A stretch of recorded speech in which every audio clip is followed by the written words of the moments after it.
É preciso que alguém lance mão dessa capacidade de articular, que tenha sensibilidade para uma outra maneira de pensar a gestão e, consequentemente, que tenha habilidade para tentar fazer essa articulação do trabalho em rede. Então, você fala de uma mudança nas práticas culturais, nas práticas sociais, que também passa pela formação. A academia, a ciência, ela tende a particularizar as coisas, particularizar o homem, particularizar os fenômenos, e isso também contribui para esse olhar disciplinar que a gente, ao sair da faculdade, tende a olhar o ser humano. Então, eu te agradeço, Jefferson, pela tua colaboração aqui nessa discussão. Queria que você desse as suas considerações finais aqui para a gente.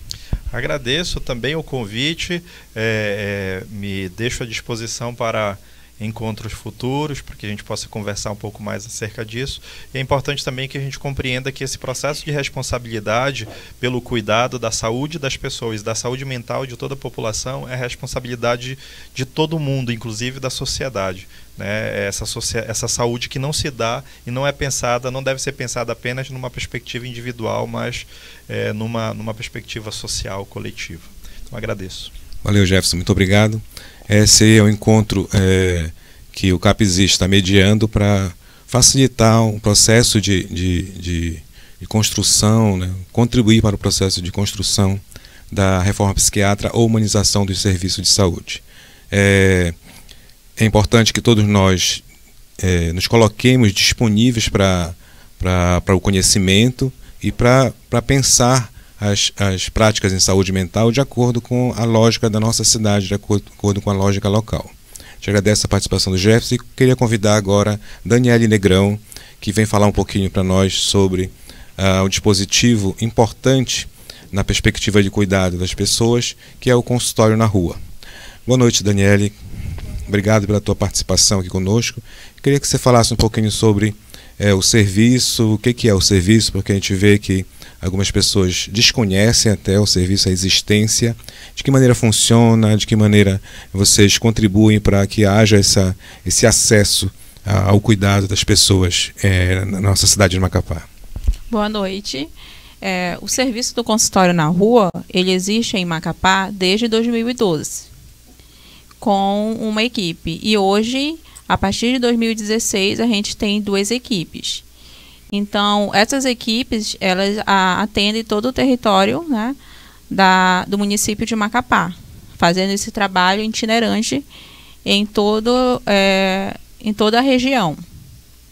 Esse trabalho itinerante, vocês percebem que o público-alvo, né, tem boa receptividade? De que maneira essas pessoas são assistidas? Sim, o público-alvo, né, são as pessoas com transtornos mentais e as pessoas que passam por alguma dependência química, né, que se encontram na rua. Tem algumas que são moradores de rua e tem outras que que só estão na rua buscando algum tipo de sustento ou até buscando o vício que acaba consumindo na rua. Então, esse serviço ele é de muita importância. E nesse serviço a gente vê que depende muito, vamos dizer assim, da forma que o profissional vai abordar esse usuário, da forma que você vai conversar com ele, que esse é um vínculo que a gente constrói constantemente com ele. Não é um vínculo que a gente constrói em um encontro, ele vai ser construindo aos poucos e aos poucos a gente vai fortalecendo esse vínculo com ele. Entendi.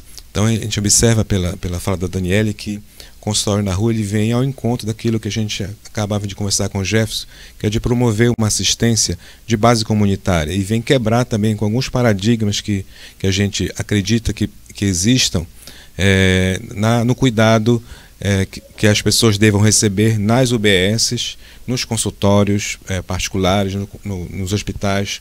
Então a ideia do consultório, a meu ver, vem contribuir para que haja essa disseminação daquilo que preconiza realmente as políticas de saúde mental, que é o atendimento no território, que é o atendimento no local onde a pessoa se encontra, né? Queria que você comentasse um pouquinho sobre isso. Exatamente. O atendimento do consultório, ele vai além dos outros atendimentos, porque, como eu digo, é um atendimento que é diferente da UBS, do consultório, que o usuário vai buscar esse atendimento. Consultório na rua não, a gente vai atrás deles, a gente busca oferecer esse atendimento. E na maioria das vezes eles não querem, então a gente vai proporcionar convencimento ele que ele necessita desse acompanhamento, ou até mesmo de uma escuta, até mesmo de uma conversa, de um diálogo, nem que seja para passar algumas horas, para escutar a história da pessoa que se encontra naquele território. E lembrando que aquele território que aquela pessoa está é a casa dele, apesar de ser uma rua, de ser um canto, mas é aquele local que ele decidiu ficar, que ele, vamos dizer que ele criou um vínculo. Aquelas pessoas que ele compartilha os momentos assim de preocupação, tristeza, de violência na rua, aqueles foram, vamos dizer, a família que ele construiu na rua. Então, tudo isso a gente tem que respeitar. Esse local que ele escolheu como a casa dele. A equipe é composta por quais profissionais, Daniela? Fala um pouquinho sobre isso. A equipe em Macapá, assim, desde a criação do consultório na rua, quando foi criada, ela foi criada com dois modelos de equipe, que era consultório de rua, que é só saúde mental, que no caso só tem os profissionais de psicólogos, e o consultório na rua ele já é uma equipe multiprofissional, que aí ele já vai ter o médico, vai ter o enfermeiro, o psicólogo, assistente social, técnico de enfermagem, agente comunitário de saúde, e agente social. E também pode ter massoterapeuta, odontólogo. Então é uma equipe multiprofissional que vai oferecer atendimento àquelas pessoas que se encontram na rua. E vocês mediam também o acesso aos serviços, né? A gente percebe também que potencialmente essas pessoas não têm certidão de nascimento, não têm carteira de identidade. Como é que é esse contexto mais do cidadão que está ali na rua e precisa de um atendimento, quando vocês detectam isso? Exatamente. Quando foi criado o consultório, que foi o primeiro de rua, foi verificado isso, que a importância de ter outros profissionais, de ser uma equipe multiprofissional, porque acabava a gente esbarrando em algumas situações que precisava de um profissional específico, como um assistente social. Então, justamente por isso que foi ampliada essa equipe que compõe o consultório na rua. A gente se esbarra assim, muito com essas situações sociais, que é a questão de documentação, questão de registro. Então, isso é um problema ainda muito sério, porque na questão, vamos dizer assim, dos registros dos usuários, a gente esbarra que o modelo de registro que a gente tem, ele ainda é muito antigo. Então, os registros, eles são tudo feito em papel. Eles não são registros que eles são nacional, eles são interligados entre os estados. Não, cada estado tem o seu registro, cada município tem o seu registro. Então, para a gente conseguir, por exemplo, a gente tem usuários que ele é do Rio de Janeiro, que é argentino, que é paraguai. Então, como é que a gente vai buscar o registro dessa pessoa se está longe? Então, isso tudinho, vamos dizer, é uma dificuldade que a gente não consegue solucionar em semanas, em dias. A gente leva, às vezes, meses para solucionar. Essa resistência que você sinalizou ainda há pouco, na tua compreensão, assim, pela tua experiência, ela se deve a quê? Essa resistência ao serviço? Ela se deve, assim, por todo o preconceito, por toda a marginalização que eles já sofreram. Então, eles pensam que toda a pessoa que está chegando, ele já vai chegar com agressividade, já está com preconceito com eles. Então, a função do consultório é justamente trabalhar nisso, nessa quebra desse preconceito, nessa construção de vínculo. E a gente, como profissionais do consultório na rua, a gente também sente esse preconceito quando a gente leva eles para os outros equipamentos de saúde. Entendi. Porque é justamente isso, eles não têm documentação, eles não têm, por exemplo, se um for ficar internado, que a gente tem pacientes internados hoje, como é que ele vai ficar internado se ele não tem um acompanhante? Então, geralmente, ele fica sozinho e a equipe do consultório vai fazer visitas. Mas a gente também não tem como permanecer com eles todo o tempo lá internado. Compreende. Então, isso vem também aquilo que a gente vinha discutindo anteriormente sobre uma mudança na cultura, até dos técnicos, para receber de uma forma diferenciada esse usuário, essa pessoa que precisa do serviço, né? A gente conduz também profissionalmente como professor da Unifap, um residente, né? A gente acompanha residente de saúde mental no consultório. E eles falam muito dessa importância do consultório na rua na perspectiva de cuidado das pessoas, né? De que maneira tu poderes refletir com a gente sobre essa importância desse serviço para a integralização e acesso das pessoas a um cuidado mais qualificado e mais digno? Essa importância, os residentes mesmo que passam com a gente, que passam residente de psicologia e de enfermagem, eles verificam isso, como é diferente o cuidado, o tratamento com esses usuários. E a gente verifica que isso é muito importante, de como a gente vai prestar esse serviço. E aí é justamente para os outros profissionais que estão nos outros equipamentos de saúde, tanto os hospitais como os UBSs, conhecer a finalidade do consultório na rua, que é um outro problema que a gente se esbarra. Que às vezes, quando o paciente tem alta da rede hospitalar, para onde é que ele vai continuar o cuidado dele? A gente, como consultório na rua, a gente é um serviço itinerante. A gente não tem um local fixo para poder levar esses usuários. Entendi. Então a gente agradece, Daniele, pela tua contribuição aqui com essa reflexão no dia 18 de maio, que é o Dia Nacional de Luta Antimanicomial.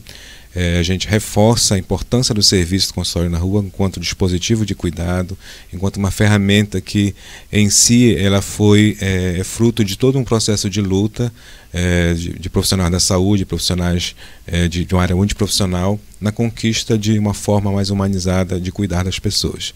Queria que você fizesse suas contribuições com as considerações finais aqui. Primeiramente, obrigada pelo convite. E o consultório na rua, ele tem única e exclusivamente oferecer o serviço para aquela pessoa, que mesmo não querendo, mas a gente está lá para oferecer esse serviço, a gente está lá para oferecer esse ombro, esse cuidado, que muitas das vezes essas pessoas elas não querem nada, elas só querem uma pessoa que olhem ela, que enxerguem ela, que ofereça esse carinho, esse amor que elas não sentem mais, se sentem invisíveis no meio da sociedade. Ok, muito obrigado. Que a gente queria convidar agora para dividir com a gente um espaço de reflexão a Adriele Sussuarana, que é psicóloga, que trabalha no movimento da luta antimanicomial no estado do Amapá. Boa noite, Adriele, uma felicidade. Boa noite. Te ver novamente, dividir esse espaço com você. Eu queria que você falasse para a gente assim, o que é essa reforma psiquiátrica? Como é que isso veio se estabelecendo ao longo dos anos no Brasil? Primeiramente, eu agradeço o convite, é uma honra estar aqui do lado dos colegas que eu tanto admiro. Então, vamos conversar um pouquinho sobre a reforma que está em andamento, né? A gente acha que a reforma psiquiátrica ela é algo que ocorreu, mas na verdade ela está ocorrendo. Né? Nós temos aí 20 anos da Lei 10.216, que é a lei que redireciona o modelo de assistência, que antes era centralizado, era um modelo hospitalocêntrico, né? E ao longo desses 20 anos houve um processo de territorialização do cuidado. Acho que essa é a melhor forma de definição, né? O consultório na rua, eu vejo que é a potência mais revolucionária que a gente tem, né, quando a gente fala aí nos serviços, na forma como eles foram redirecionados, né, porque é esse cuidado que ocorre de forma itinerante. Então a gente tem o extremo, né, que é o consultório na rua, que é um serviço que vai fazer essa assistência às pessoas que estão não só na rua, mas que também estão na rua e possuem transtornos mentais, né, graves e persistentes. E a gente tem os centros de atenção psicossocial, né? Então, assim, o grande objetivo, quando a gente fala aí da proposta da reforma psiquiátrica, é a descentralização do cuidado. Que até então o cuidado ele era reduzido a um leito, ele era reduzido a um contexto hospitalocêntrico, né? E o que a gente vive, então, é esse redirecionamento. Uma equipe multiprofissional, ela passa a assessorar, a apoiar o cuidado desses usuários, dessas pessoas, né? Então, essa pessoa, esse sujeito, esse indivíduo, ele deixa de ser um leito e passa a ser um sujeito, né? E algo que é muito importante a gente pensar também é o quanto que a comunidade, a cidade, o território, ele vai precisar se haver com a loucura. né? É muito fácil a gente falar da loucura quando ela está ali excluída ou então colocada, né, distante dos nossos olhos, distante dos olhos da sociedade, né? E aí o que a gente vai viver então é esse processo em que a comunidade, em que a cidade, ela precisa se haver com a loucura, né? Se haver com esse estranho que muitas vezes existe dentro de nós e que a gente não quer lidar.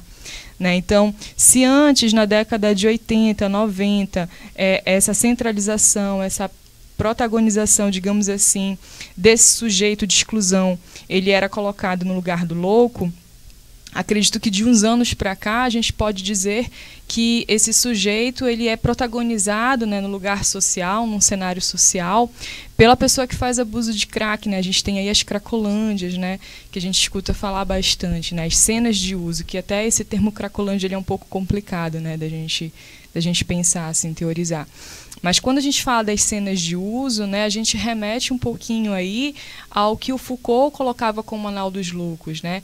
Então, Anal dos Loucos era esse lugar onde todas essas pessoas que ocupavam esse espaço de segregação, eles eram colocados para ficar à deriva ali, sem ponto de esteio, né? Então, circulando ali sem um destino certo. Então, a gente pode pensar de uma forma metafórica o quanto que as cenas de uso, as cracolândias, elas ocupam hoje esse lugar, né? Um lugar sem destino, né? Enfim. Só que o que a gente observa, assim, né? Mais para tentar atualizar um pouquinho e pensar nesse cenário atual do discurso. A gente percebe que o que antes era protagonizado essencialmente pelos hospitais psiquiátricos, né? Pelos manicômios, hoje é protagonizado pelas comunidades terapêuticas. Né, nós já tivemos aí várias inspeções nacionais que foram feitas, a gente não pode falar que todas, né, mas a grande maioria, de acordo com esse relatório nacional que nós temos, né, elas ocupam esse lugar. Então, elas são localizadas de forma distante, muitas vezes no modelo de fazenda, né, distantes da sociedade, e pela própria localização elas promovem esse espaço de segregação, né? Então, muitas vezes o tratamento ele é coercitivo, né, no sentido de ser um tratamento que não tem ali aquela equipe multiprofissional que vai oferecer o cuidado, baseado na lógica da redução de danos, né?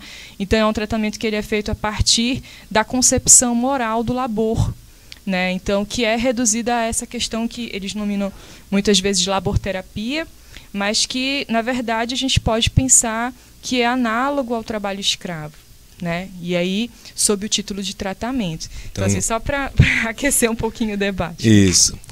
Tu vês assim que a permanência das comunidades terapêuticas seria uma forma de resistência a esse processo de humanização, porque ela acaba vindo na contramão de toda uma construção e uma necessidade que a gente vê, a exemplo de uma situação que ocorreu aqui no Estado, né, quando um cliente da psiquiatria passou a residir numa casa, né, então vê o quanto é importante essa sensibilização para o desenvolvimento de outras formas. Então, tu concorda, ou como é que tu refletes essa ideia das comunidades terapêuticas serem ainda uma resistência a esse modelo, esse movimento, né, esse movimento de transformação? Acredito que totalmente, principalmente porque é um modelo legitimado socialmente, né? Então, muitas vezes existe uma linha muito tênue, né, quando a gente pensa aí no sujeito da adicção, o sujeito que faz abuso de álcool e drogas, né, álcool e outras drogas, porque ele não é compreendido a partir de um fenômeno que precisa ali de uma relação de saúde, né? Muitas vezes ele é compreendido a partir de um fenômeno que traz uma perspectiva moral, né? Então ele precisa ser punido, ou então ele precisa ser segregado e precisa aprender, né? Muito de uma correção, né? De um desvio de conduta. Então, assim, penso que hoje, sim, esses sujeitos eles ocupam o que antes, né, a gente poderia pensar como aquele louco que estava no manicômio. E penso que sim, as comunidades terapêuticas hoje, elas ocupam em sua centralidade o que os manicômios ocupavam no final da década de 80. Então, trazendo para um contexto local, né, que eu acho que é muito importante para a gente discutir. No contexto local, o que nós temos? Nós temos mais de 10 comunidades terapêuticas no Amapá e não temos nenhum CAPS-AD 24 horas. Né? Não temos nenhuma unidade de acolhimento para adulto. E, assim, na contramão, né, desse modelo hegemônico, na contramão, né, do que nós estamos vivendo no cenário nacional, que é uma total redução da política de redução de danos, né? Na contramão do que está ocorrendo no mundo, né? Do que preconiza a OMS, a ONU, enfim. Nós, aqui no Amapá, vamos inaugurar uma unidade de acolhimento infanto-juvenil. Então, assim, a gente pensa que pode ser um cenário preocupante para sustentar, né, práticas de cuidado territorializadas, né, humanizadas, mas, ao mesmo tempo, penso que é uma grande perspectiva de esperança mesmo, né? E acho que nada melhor do que o mês de maio, do que o dia 18, para a gente, de fato, celebrar essa conquista, porque eu vejo como uma conquista. E essa conquista realmente precisa ser refletida e disseminada, né? Todos esses conhecimentos, as reflexões que a gente está contribuindo nesse momento. E aí, a título de informação para quem está nos assistindo, o que é uma unidade de acolhimento? A que fins ela vem suprir?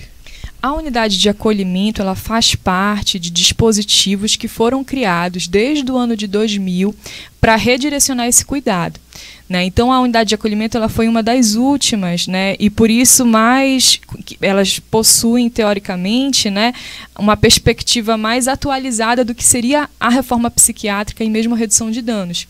Então, as unidades de acolhimento elas funcionam como uma espécie de república, são casas, né, onde as pessoas que fazem abuso de álcool e drogas, né, estão sendo acompanhadas pelo Centro de Atenção Psicossocial, né, o AD ou então o I, elas são referenciadas para essas casas. Então, essas pessoas, muitas vezes, elas possuem vínculos familiares fragilizados ou interrompidos mesmo, né? E elas possuem nessa casa, né, nesse espaço, uma possibilidade de ressocialização, de reinserção social, né, ali com uma equipe, né, que vai ser qualificada para estar oferecendo esse cuidado, uma equipe de redutores de danos, né, que vão estar auxiliando essa pessoa na reorganização da vida dela. Então, você imagina, né, eu trabalhei por 3 anos no CAPS-AD. No CAPS-AD, o que a gente via muito frequentemente? Às 18 horas, né, para muitos dos nossos usuários, era uma hora assim, de angústia, né, de desafio muito grande, porque eles, né, os mais vulneráveis, precisariam ali retornar para a rua, né, e muitas vezes fazer o abuso do crack para conseguir, né, se manter alerta e não ter uma mochila roubada, né, ou então não ser violado, né, que a gente sabe que a situação de rua muitas vezes ela é hostil. Então, assim, um serviço de acolhimento noturno representa realmente um retorno à dignidade para esse sujeito, né, e um retorno à dignidade de uma forma humanizada, né, da forma como a gente vê que é preconizada realmente aí pela ideologia da reforma psiquiátrica. Beleza. A gente passaria horas e horas falando sobre o tema, né? Eu queria te agradecer pela tua contribuição para esse fortalecimento, né, desse processo de construção da reforma psiquiátrica ou da humanização dos serviços. Eu queria que você falasse brevemente as suas considerações finais.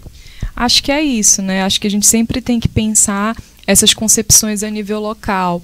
Então, eu penso que sim, a inauguração de uma UA infanto-juvenil aqui no nosso estado representa para todos os profissionais, né, que trabalham na saúde mental, que são militantes da luta antimanicomial, né, que estão aí com as práticas de acordo com o que preconiza a reforma psiquiátrica, representa sim um avanço, representa esperança em tempos hostis.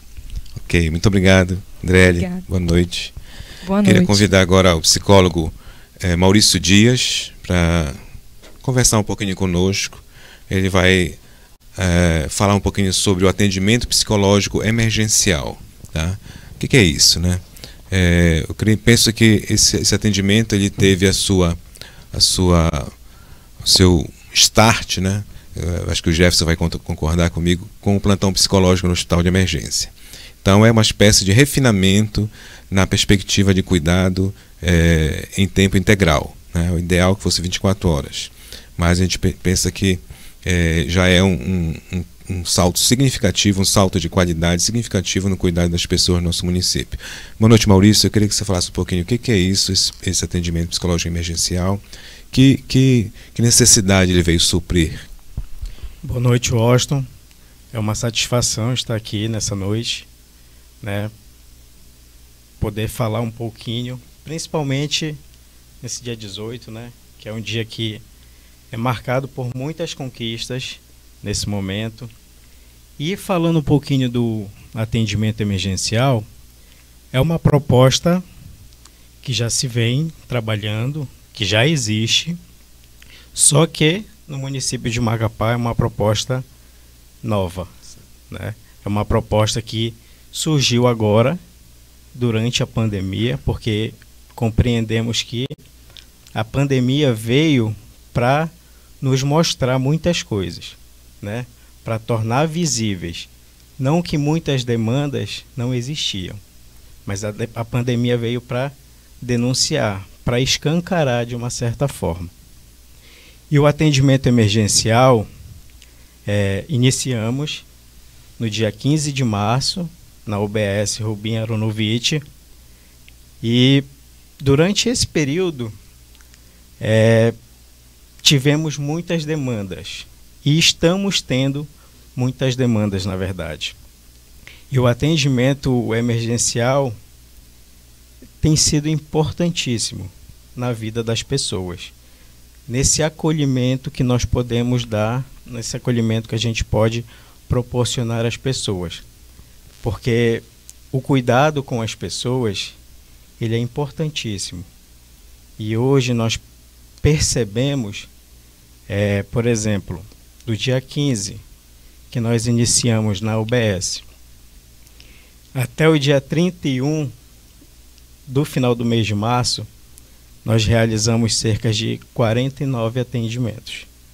Isso para a psicologia é uma demanda extremamente significativa, né? Dessas demandas que nós recebemos, qual é o objetivo do atendimento emergencial? É proporcionar esse acolhimento para as pessoas que vivenciam, que estão em crises suicidas, que vivenciam crises depressivas, crises de ansiedade.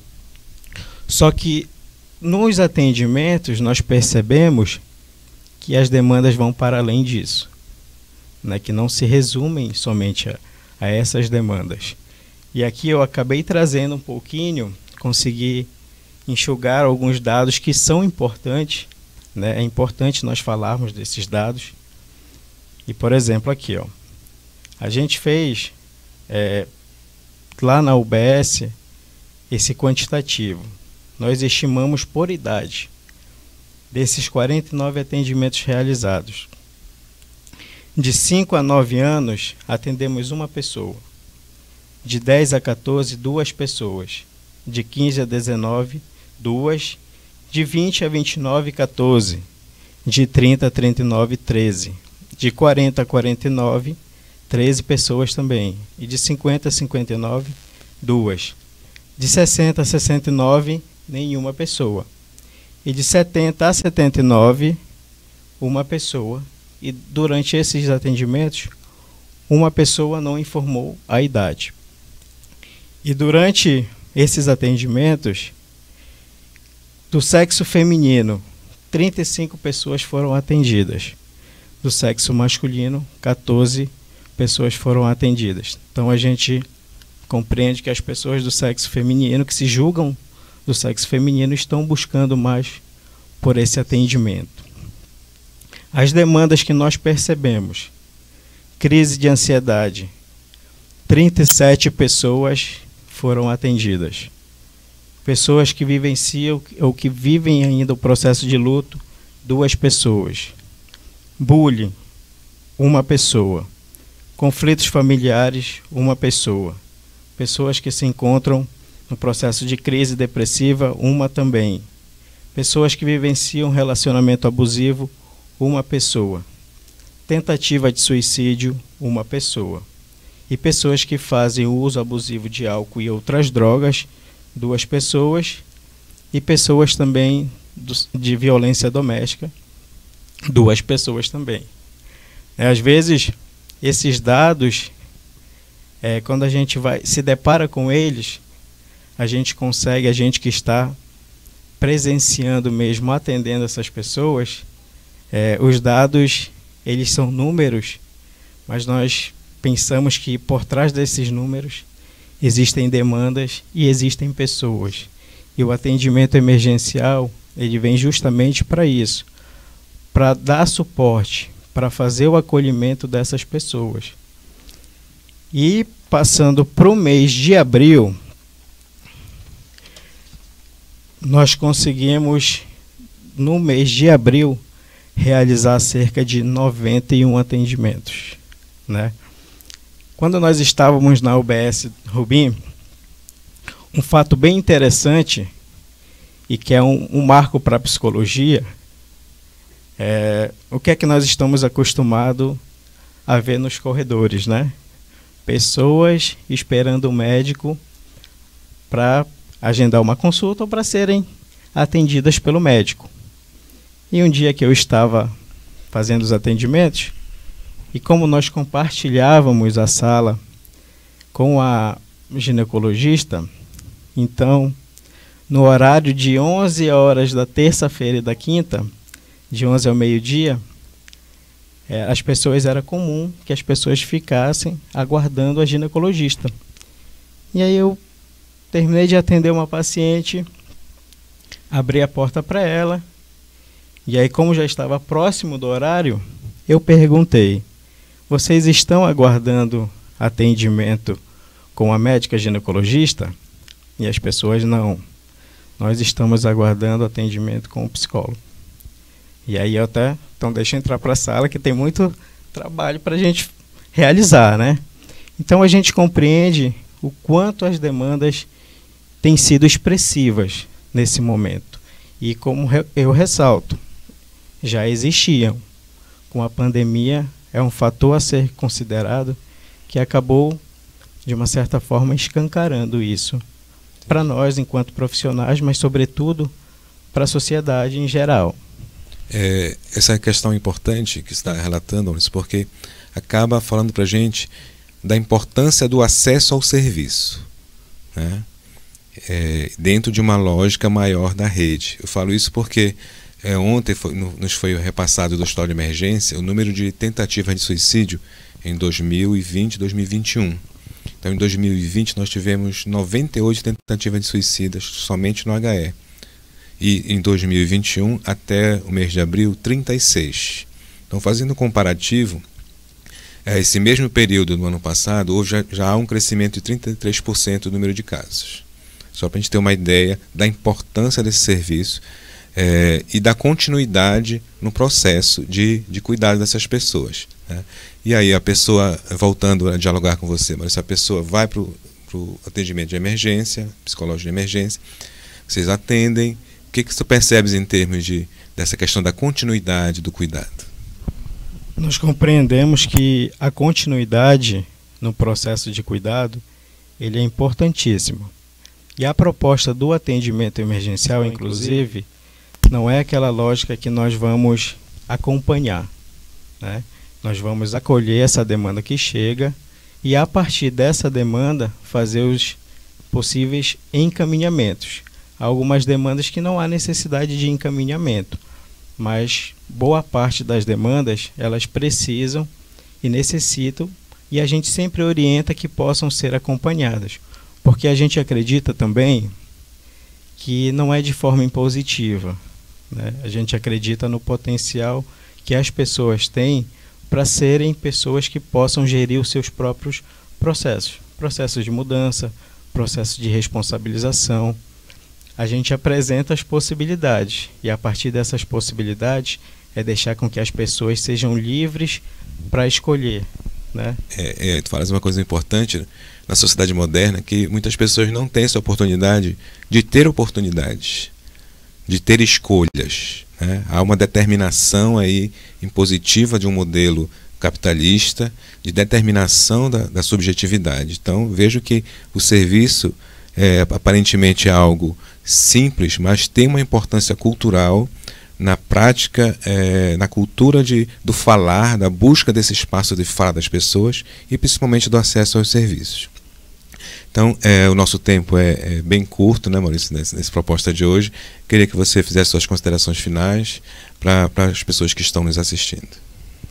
Eu queria dizer que agradecer primeiramente o espaço novamente, de poder compartilhar com o Washington, com os diversos profissionais que estão aqui também.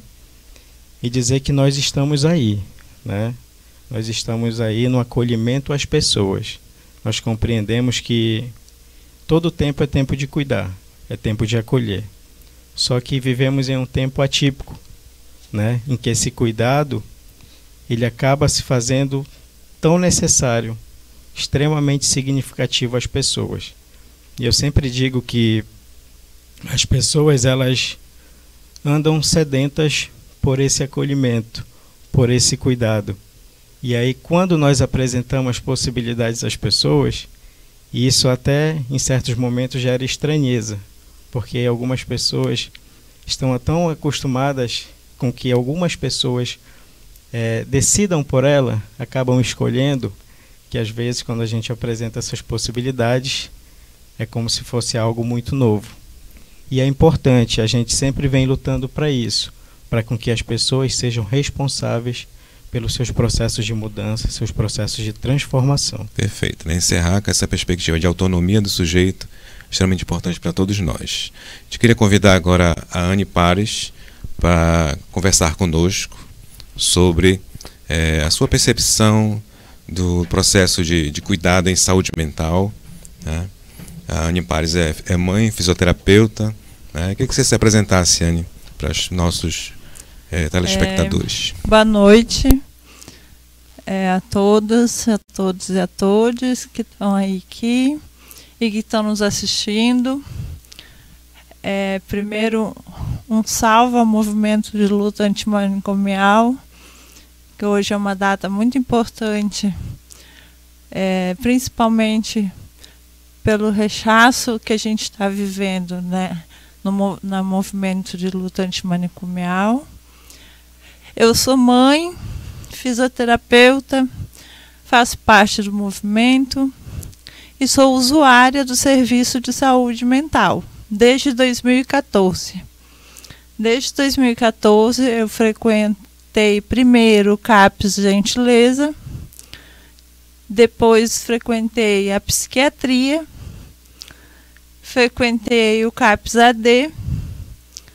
Então eu conheço um pouquinho do serviço que vocês falaram aqui, né? Que vocês falaram de forma técnica, né? De forma mais formal dos serviços. Eu frequentei dentro dele, vivenciei esses serviços. E para falar em usuário, a gente não simplesmente olha assim e acorda e diz assim: hoje eu não estou legal, eu vou procurar o CAPS. Vou procurar um psicólogo, que eu não estou legal, não estou. Não. Nós usuários, a gente vai deixando. A gente vai deixando as coisas acontecerem, as coisas aumentarem, os sentimentos aumentarem, até não aguentar mais e tu, de repente, procurar alguém e pedir ajuda. Olha, eu não estou legal, eu preciso de alguma coisa, eu preciso de um remédio, eu preciso de alguém que me diga o que eu tenho, né? E foi dessa forma que eu procurei o CAPS, né? Fui atendida há 4 anos no CAPS. O CAPS funcionava, não estava caindo, né? Como está hoje, né? Hoje o CAPS está em situação crítica, é necessário, nós que falamos da saúde mental, mostrar para os jornais, denunciar que ele está em situação de desmoronar, de cair, e os usuários estão lá dentro, correndo risco de vida, de morte. Mas quando eu ia, o CAPS funcionava. Tinha seus profissionais, tinha psicólogo, psiquiatra, tinha farmácia, que hoje o governo cortou as farmácias dos CAPs, o que é um absurdo, porque como é que aquele usuário que a Adriele falava que passa o dia inteiro, que agora nem pode passar mais o dia inteiro no CAPS, ia pegar remédio para tomar, porque ele não tem dinheiro para comprar, né? Agora ele não tem como tomar remédio, né? Então, assim, é uma situação complicada hoje, os CAPs. Eu fui depois para a psiquiatria, fiquei 1 mês na psiquiatria. A psiquiatria estava em mudanças, e eu acho que hoje ela está um pouco mais humanizada, a psiquiatria, pelo que eu acompanho. Eu sou que nem o outro paciente aí, de vez em quando eu vou lá fazer uma visita, né? Mas eu acompanho a psiquiatria, mas não é um ambiente agradável de se ficar, né? E hoje eu sou usuária do CAPS-AD, que também está numa situação não muito diferente do CAPS Gentileza, né? Que está abandonado, que falta profissionais, falta psiquiatra. Então, eles estão fazendo o básico. Então, é importante a gente falar da saúde mental, vocês falarem dos serviços que tem, que é fundamental ter o psicólogo na UBS, ter o consultório de rua, mas também lembrar de como esse usuário vai ir a esses serviços se os serviços não estão sendo ofertados como deveria ser, né? Aí ele vai chegar lá a pé muitas vezes e vai desistir. Então nós temos que pensar ao lado desse usuário, sabe? Como é que ele vai chegar lá no Macapá Criança, por exemplo, que é onde funciona o CAPS, né? Muitos vão de bicicleta, né? Carregando a criança, e aí não funcionar alguma coisa direito. Então a gente tem que ver o lado do usuário, a gente tem que se colocar na situação do usuário. Eu vou sair para minha consulta às 7 horas da manhã para tentar pegar um ônibus, que não está fácil agora na pandemia, que não está passando ônibus todo o tempo. Vou chegar lá e não tem psiquiatra para me atender, sabe? Então a gente tem que às vezes se colocar, sair do lado profissional. Eu sou fisioterapeuta, eu avalio a dor, né? Eu, como fisioterapeuta, meu papel é avaliar a dor, né? Aí eu tenho que me colocar no lugar do paciente. Aí eu olho para a cara dele, eu vejo que ele está fazendo uma careta, eu sei que ele está com dor, né? Aí, então, vocês, né, no caso, profissionais da saúde mental, tem que se colocar também no lugar do usuário, de como ele vai fazer isso, como ele vai estar lá. Eu tive que ficar no CAPS o dia inteiro. Não é mais oferecido almoço, não é mais oferecido lanche, né? Não, isso era principalmente para quem vivia na rua e ia fazer tratamento lá, fazer atividade coletiva com assistente social, ia fazer as atividades coletivas. Eles ficavam o dia todo lá. Aí tinha garantia, almoço, lanche da tarde, né? Não tem hoje como eles ficarem lá. Nenhum deles ficam lá, porque não tem mais, né? Então eu abandono meu tratamento por causa do instrumento que não funciona, né? Eu acho que começa por aí.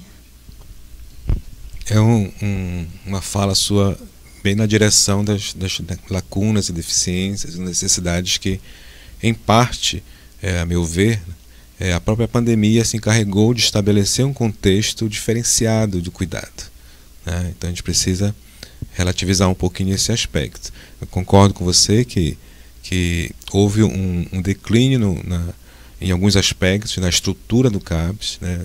Historicamente, se você se debruçar um pouquinho sobre a literatura do movimento, da luta antimanicomial, você vai ver um movimento de instalação dos serviços que envolve investimento, mas você vê também uma falta de cuidado na manutenção desses dispositivos. Que eu acho que isso não precisa considerar isso como algo natural no processo de vida, né? O cuidado e o descuidado que a gente tem com as coisas, conosco mesmo às vezes, né? Pensar nessa perspectiva mais ampla, né? Falando em luta antimanicomial, assim, Anne, o que tu poderias refletir para a gente como usuária do serviço? Você vê que é algo que existe algumas potencialidades, tu consegues identificar no teu movimento de cuidado que você recebeu alguns pontos que favoreceram o teu processo de cuidado? Eu, assim, fui agraciada pelas pessoas que me atenderam. Eu digo que às vezes é muito como você chega também com a pessoa, né? Com o profissional, né? E os profissionais que me atenderam muito, muito bem. Eu fui diagnosticada, eu sou diagnosticada com transtorno bipolar e borderline já há alguns anos. Faço tratamento, continuo fazendo tratamento.